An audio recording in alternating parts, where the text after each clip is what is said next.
열왕기하 17장 7절에서 23절의 말씀입니다.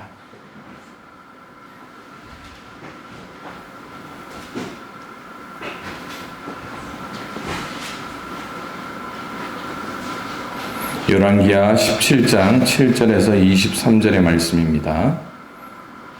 우리 한 목소리로 천천히 앞에 있는 자막을 참고하시면서 읽습니다. 시작.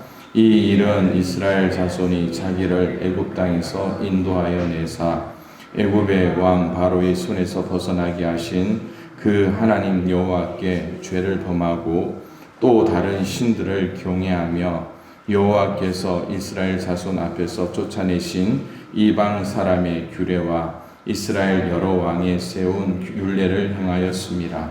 이스라엘의 자손이 점차로 불의를 행하여 그 하나님 여호와를 배역하여 모든 성읍의 망대로부터 견고한 성에 이르도록 산당을 세우고 모든 산 위에와 모든 푸른 나무 아래에 목상과 아세라상을 세우고 또 여호와께서 그들 앞에서 물리치신 이방 사람 같이 그곳 모든 산당에서 분향하며 또 악을 행하여 여호와를 경노하게 하였으며 또 우상을 섬겼으니 이는 여호와께서 그들에게 행하지 말라고 하신 말씀이리라.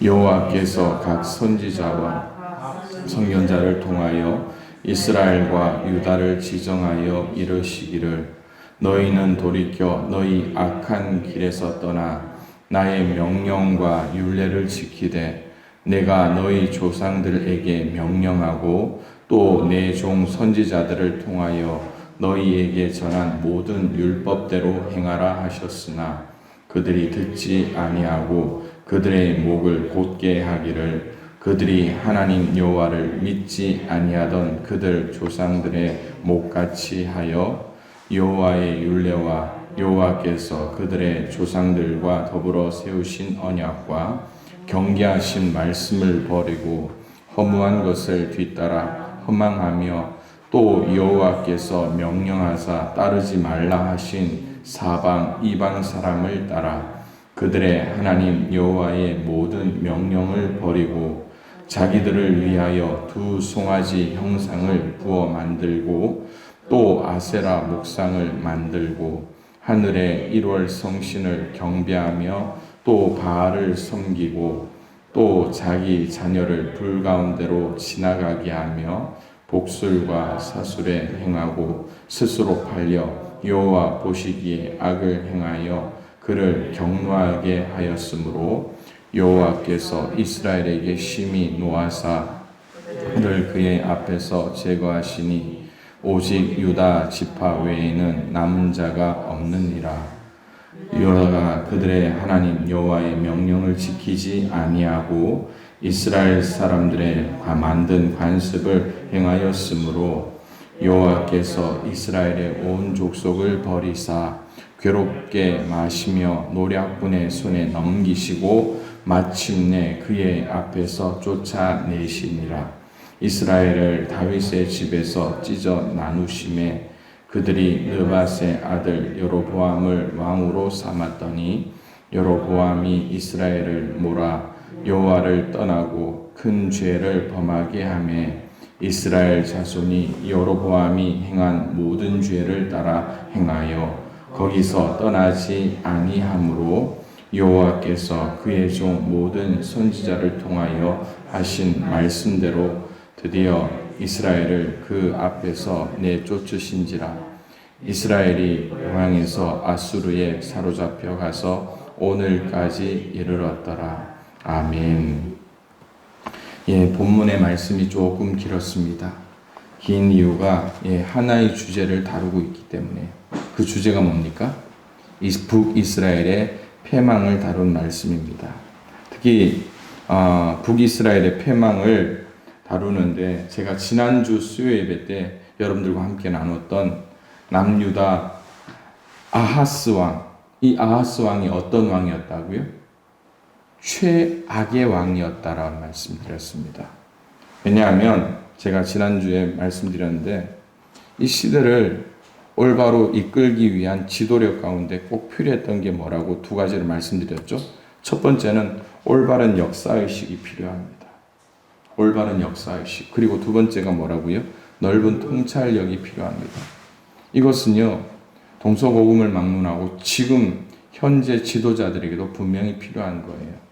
특히 오늘날 대선을 앞두고 이 사람이 될 것이다, 저 사람이 될 것이다, 내가 합당하다, 너는 범죄자다, 너도 똑같은 범죄자다, 이런 이야기를 하고 있는 이 시기에 여러분, 이 열왕기 하의 말씀을 통해서 우리가 이스라엘의 역사를 보고 있지만 결국 지금 이 시대 가운데 하나님의 말씀이 우리가 어떻게 살아가고 어떤 지도자가 우리에게 필요한가를 분명히 보여주고 있는 것입니다.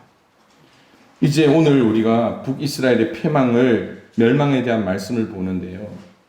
솔로몬이 이제 죽고 나서 남유다와 북이스라엘이 나눠진 게 BC 925년입니다. BC 10세기예요. 그때 나눠졌는데 북이스라엘이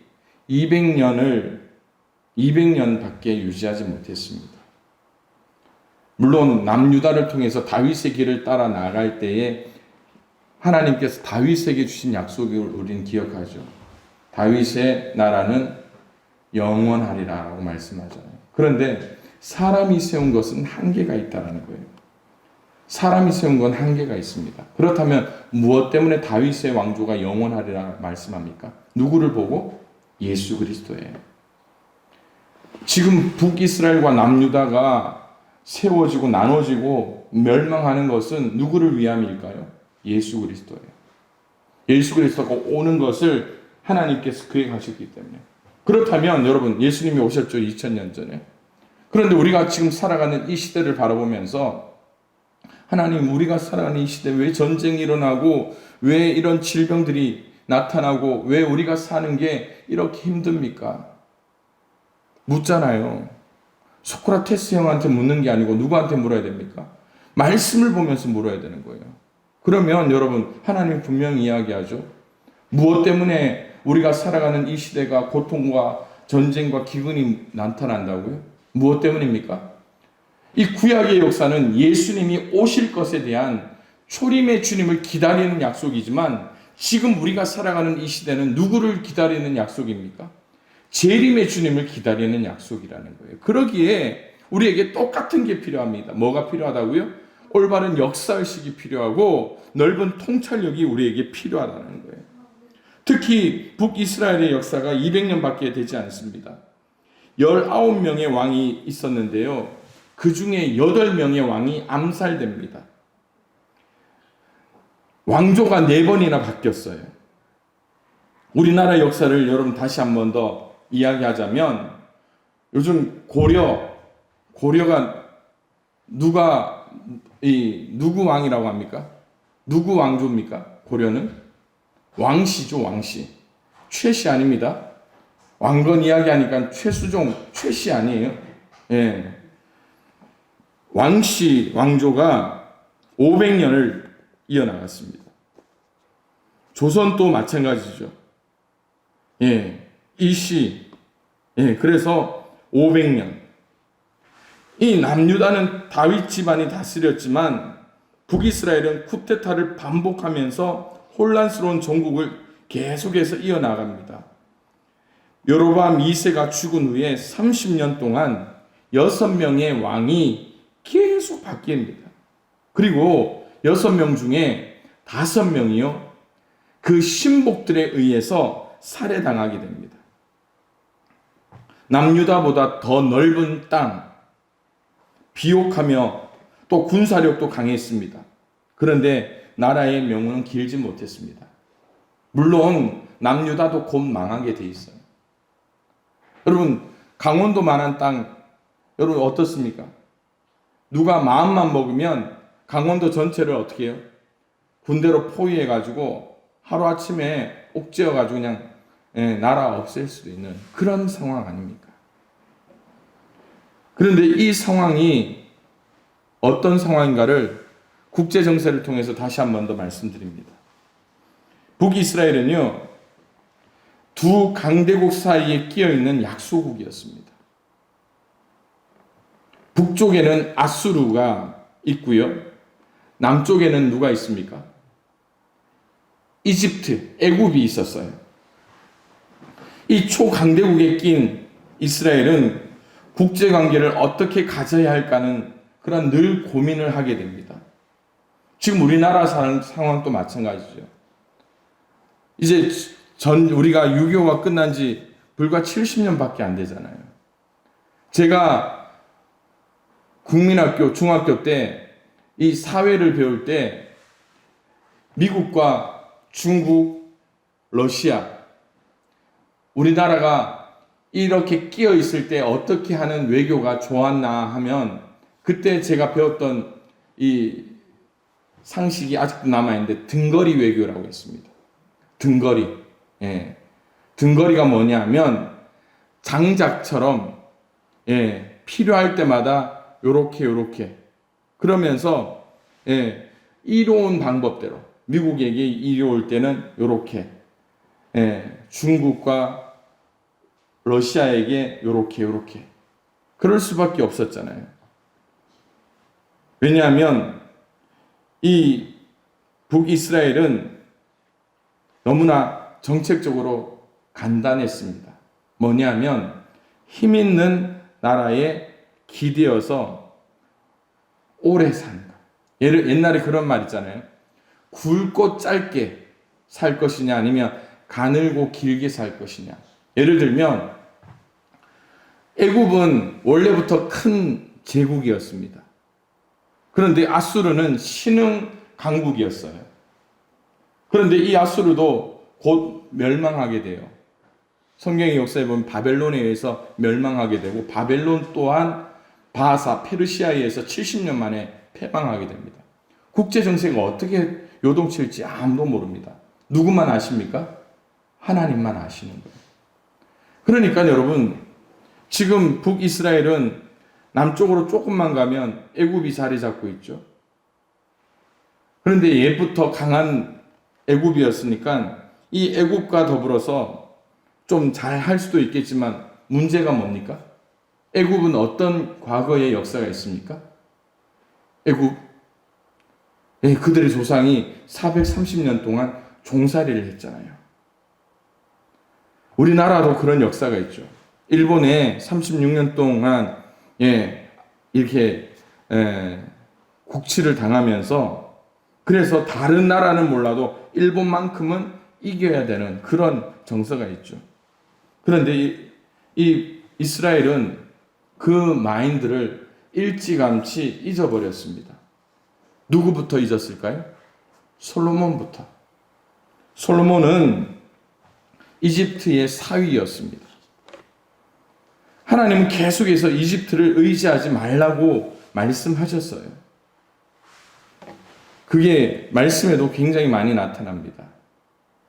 신명기 17장 16절에 그는 마병을 많이 두지 말 것이요. 왕에 대한 이야기입니다.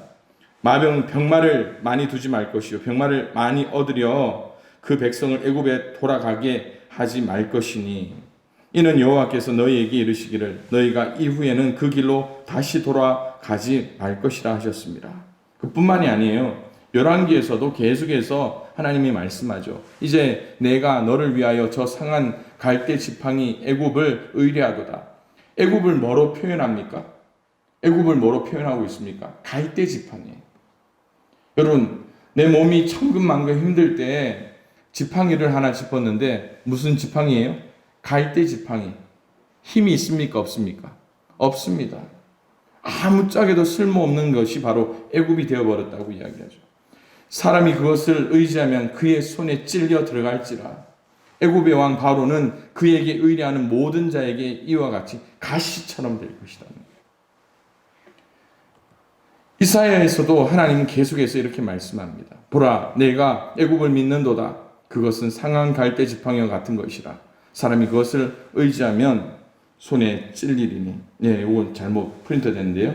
이사야 30장 7절. 애굽의 도움은 헛되고 무익하니라. 그러므로 내가 애굽을 가만히 앉은 라합이라 일컬었다. 라고 말씀합니다.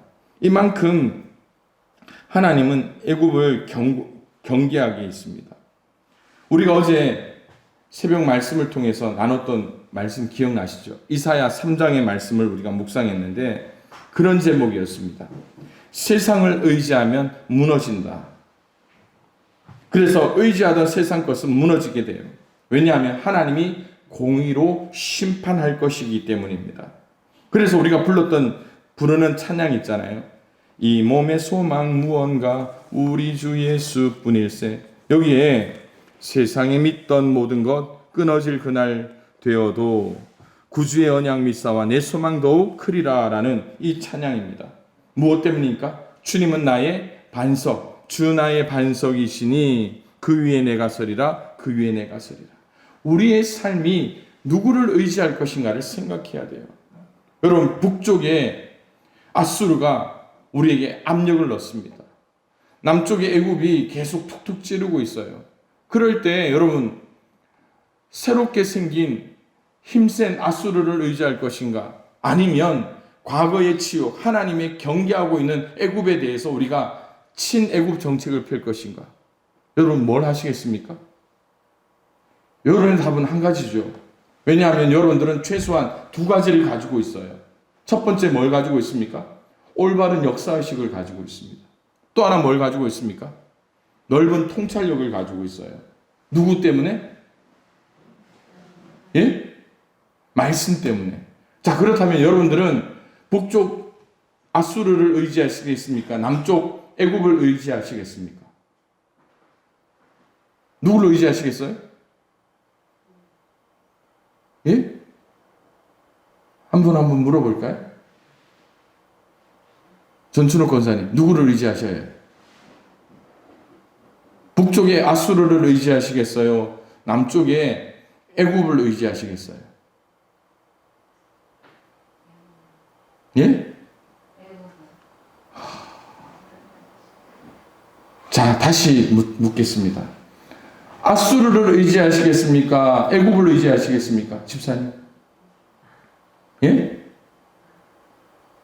권사님, 누구를 의지해야 돼요? 우리나라 뺏기겠네. 누구를 의지해야 됩니까? 예? 예? 누구? 누구예요? 그렇죠. 손을 안 하니까 답이 안 나와요. 누구를 의지하시겠어요? 그렇다고 손가락이라고 하지 마십시오. 하나님을 의지해야 되는데, 특히 여러분, 하나님의 백성, 이스라엘이잖아요. 오죽하면 여러분, 지난주 송년 예배에 이스라엘을 뭐라고 표현했다고요? 뭐라고요? 제가 지난주에 가서 이스라엘아가 아니라 뭐라고 했기 때문에 꼭 읽어보라고 했잖아요. 하나님께서 광야를 통과한 그 이스라엘 백성들의 삶을 바라보며 이스라엘이라 하지 않고 이스라엘의 고귀한 이름 뭐라고 호칭했다고요? 예? 그렇죠, 여술은. 오늘 갈 때 우리 김수영 지사님 별 하나 이렇게 붙여주셔야. 오늘 100점짜리십니다. 예. 감사합니다. 우리 역사도 마찬가지입니다. 2차 세계대전이 끝나고요. 동북아 정세가 요동칠 때예요. 일본이 2차 세계대전에서 패망하고요. 이제 한반도가 이제 뜨거운 감자로 부각될 때입니다. 북한은 소련이, 남한은 미국이 이제 점령하면서 한반도의 힘의 균형을 유지할 때 이때 소리 없는 전쟁터와 같았죠. 여기서 제일 배 아팠던 나라가 있습니다. 어느 나라일까요? 북한은 소련이, 남한은 미국이 이제 점령해가지고 이제 각자의 일대로 남북이 나눠졌잖아요. 그때 제일 배 아팠던 나라가 어디입니까? 아니죠. 또 한 나라 있잖아요. 제일 큰 나라. 중국이죠. 왜 배 아팠을까요?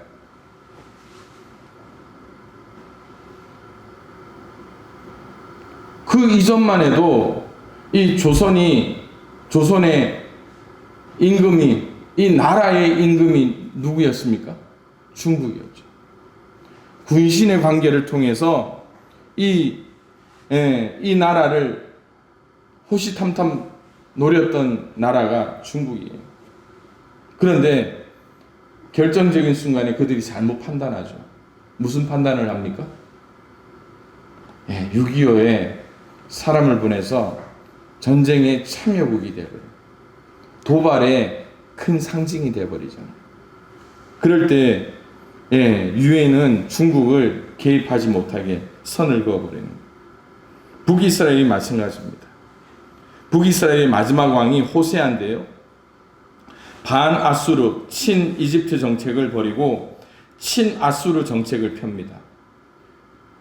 그럴만한 것이 이집트는 점점 국력이 쇠하고 있고요. 아수르는 점점 강성하였기 때문입니다. 호세아의 전 왕이었던 베가는 반아수르 정책을 펴다가 아수르에 의해서 암살당하고 맙니다. 그뿐만이 아니라 나라가 쑥대밭이 되었습니다. 그러니까 이 베가에 이어서 호세아가 왕이 되니까 최소한 자기의 생명을 구걸하기 위해서는 누구를 의지하는 게 나을 것 같습니까? 아수르입니다. 그렇게 시대 상황이 그렇게 나왔던 거예요.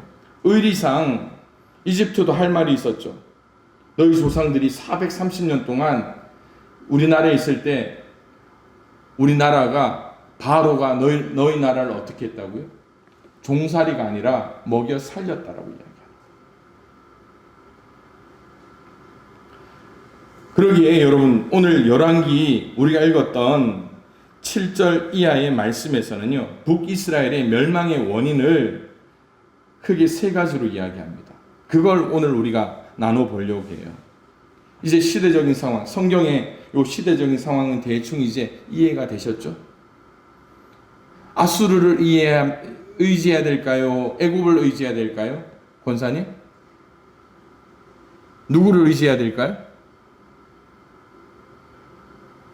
하나님. 예, 그렇죠. 하나님을 의지하면 돼요. 예. 권사님은 지금 누구를 의지하고 계세요? 예, 하나님. 예. 그것만 명심하고 가면 돼요, 권사님. 자, 북이스라엘이 멸망했던 이유 중에 하나, 첫 번째가 뭘까요? 우상 숭배입니다. 이스라엘 백성은 하나님만 의지해야 했습니다. 그러나 그들은 하나님의 명령을 거역하고 가나안에 입성함으로 말미암아 가나안에 있던 온갖 잡신을 섬기는 거예요. 그뿐만이 아니라 주변 강대국의 우상도 받아들였습니다. 이게 누구의 잘못이었습니까? 누구? 솔로몬의 영향이 있다. 솔로몬의 영향으로 이 여로보암이 이제 초대 왕이 됨으로 말미암아 그렇게 했는데 남유다는 누구의 길을 따랐다고요? 다윗의 길. 그러나 북이스라엘은 누구의 길을 따라갑니까? 여로보암의 길을 따라가요. 그런데 여로보암의 그 위를 찾아보니까 누가 있습니까? 솔로몬이에요. 그가 지혜의 왕으로 숫자 1000으로 시작된 왕이죠. 1000이 뭡니까? 1000번째로 하나님의 마음을 삽니다. 그런데 그가 1000으로 인해서 잃어버린 게 많습니다. 1000, 뭐가 1000입니까? 그의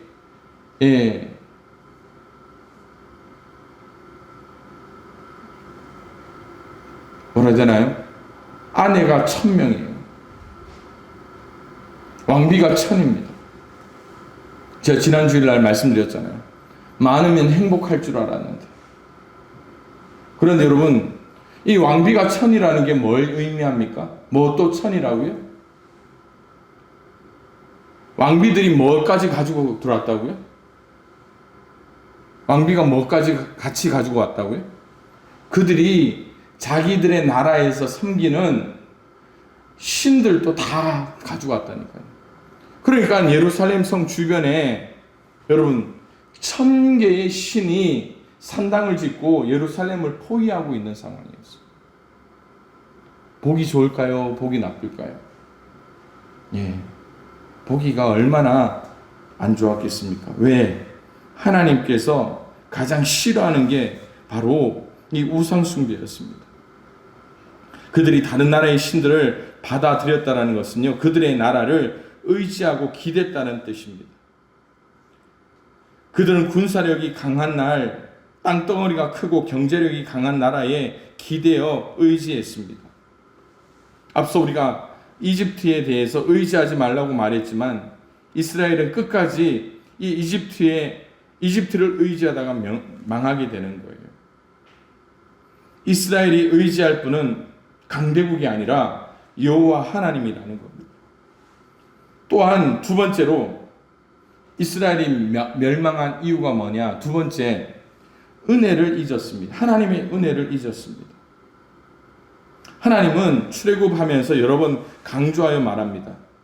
너희는 애굽의 종되었음을 기억하라고 합니다.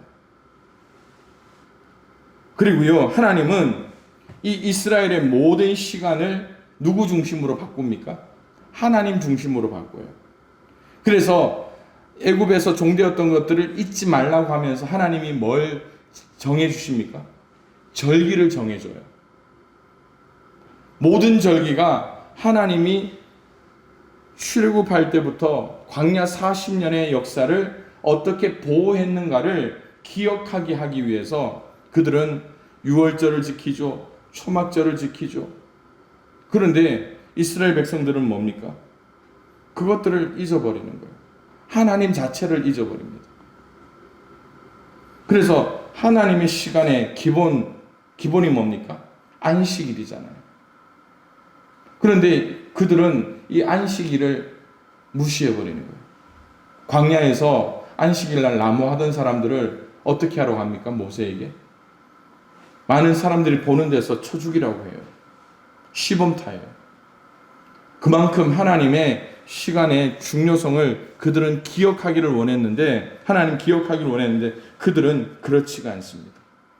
대표적인 예가 억압받고 서름받았던 그들이 하나님의 은혜로 구원받고 나라를 이루었습니다. 하나님께서 여전히 그들의 가운데 말씀하신 게 있죠. 가난한 자와 고아와 과부와 나그네를 보살피라고 말씀하셨어요. 그게 율법입니다. 그런데 그들은 말씀대로 살았다면 작은 나라라 하더라도 그들을 강한 나라로 인도하셨을 겁니다. 그런데 하나님의 은혜를 잊어버리니까 그들 가운데 어떤 일들이 일어납니까? 여러분, 하나님의 은혜가 없으니까 이 동물의 세계와 똑같습니다. 동물의 세계는 어떤 사회입니까? 약육강식. 약한 자는 고기가 되고 강한 자는 먹어버리죠. 오늘 우리 사회도 마찬가지입니다. 유전무죄, 무전유죄 이런 사회가 되어버렸잖아요. 세대 계층 간의 갈등이 심화되고 외부의 침입 없이도 내부에서 자멸해버리는 거예요. 이게 북이스라엘의 상황이라는 겁니다. 그러니까 하나님이 다스리는 그 나라가 되면 어떤 나라가 된다고요? 우리의 상식이 깨지는, 약육강식이 깨지는 겁니다. 유전무죄, 무전유죄가 깨지는 거예요. 그래서 대표적인 예로 이사야 11장에 보여주는 게 있죠. 약육강식, 젖먹는 아이가 독사의 구멍에 장난하며 젖된 아이가 독사의 굴에 손을 넣을 것이라. 약육강식이 깨지는 거예요. 여러분, 이때가 언제입니까? 언제예요? 예수님이 오시기 위한 그러한 때를 하나님은 우리에게 보여주고 계획하고 계신다는 것입니다.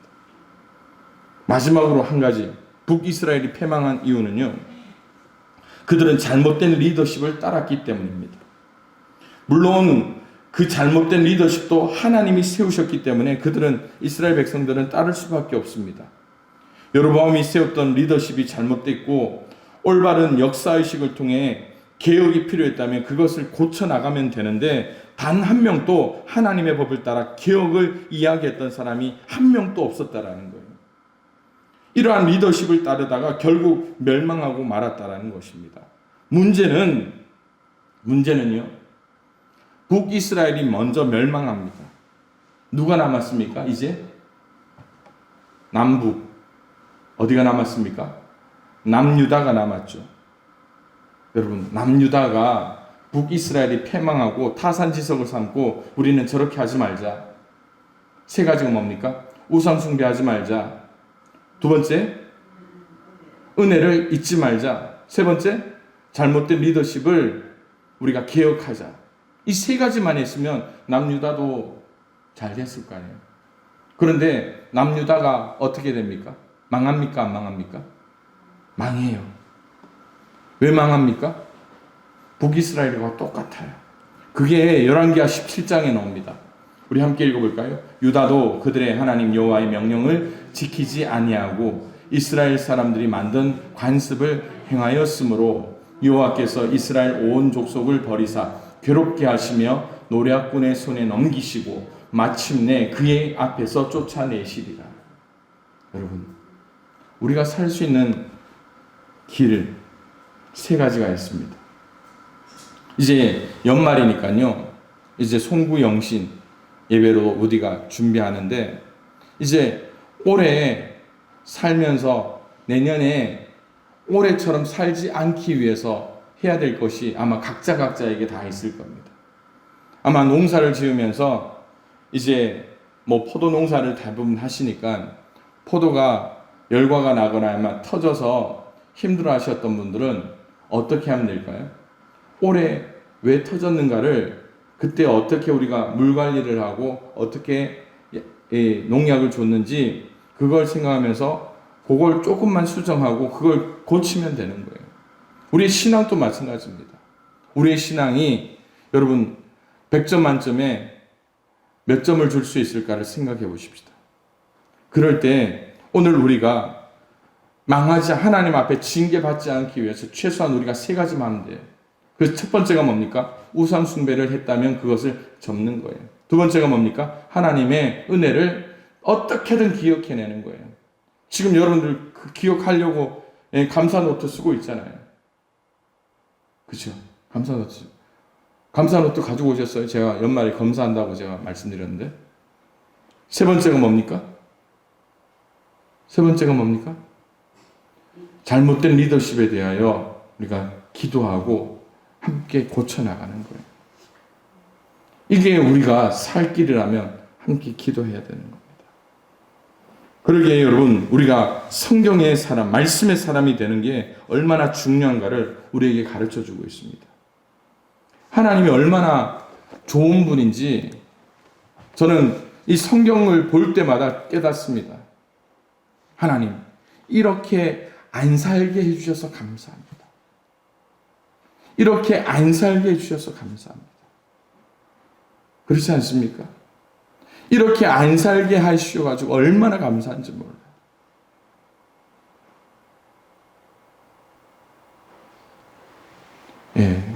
그런 감동은 저 혼자밖에 없는 것 같은데 여러분 혹시라도 감동되시는 분들은 오늘 말씀을 생각하며 함께 간절히 기도할 수 있기를 소망합니다.